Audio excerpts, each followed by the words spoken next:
Hi, this is Josh with Wisconsin Lighting Lab, and I'm here to show you the steps on replacing a knockdown light pole.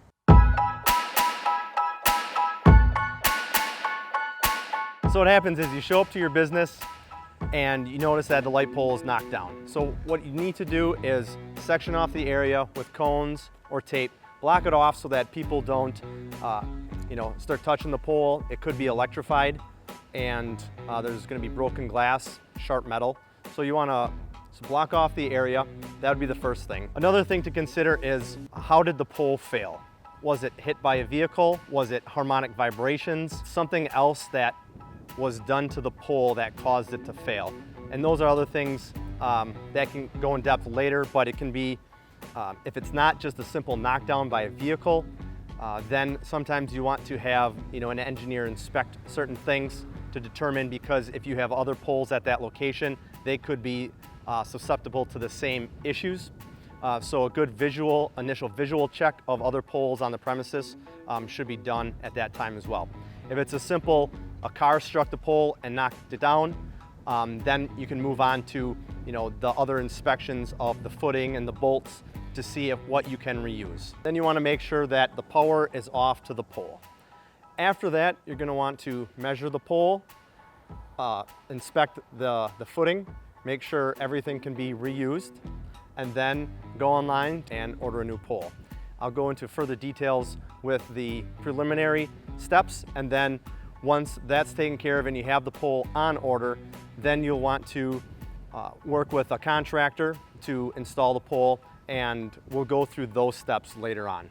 Okay, now that the pole and the electricity is turned off, the site is secure, now we can take some of our measurements, figure out what we need to do to order, what information we need to order the correct pole. First thing, you want to visually inspect your anchor bolts. Make sure that they're not bent or broken, and that the footing is still intact. Everything looks good here to be reused. So we want to find out either the bolt square or the bolt circle and the bolt size.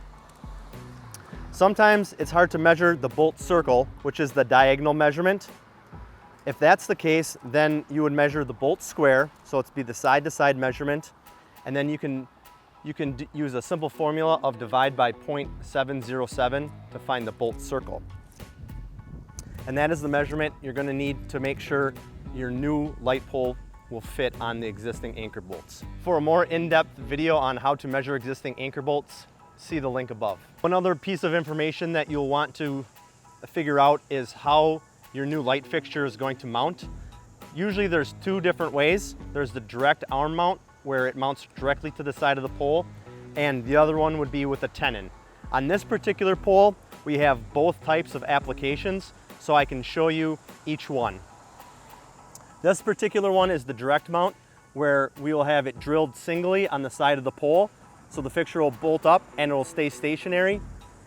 Otherwise, there's a tenon mount design, where this fixture sits on with a slip fitter, and it fits over a reduced pipe section.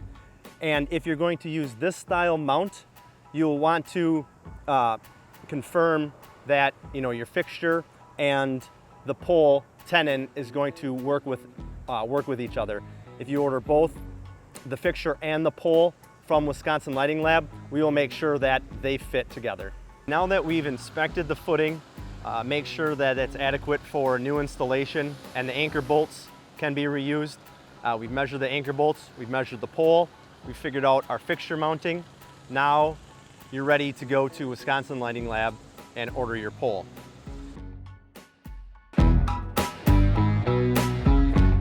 This is Josh with Wisconsin Lighting Lab, back on location where we're replacing a knockdown light pole. As you can see, the new pole is installed, and if you follow the video, you'll see the steps that we take as we replace the pole.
Thanks for watching. I hope you found this informational, and if you have any other questions, feel free to reach out to our tech specialists, and stay tuned for additional videos.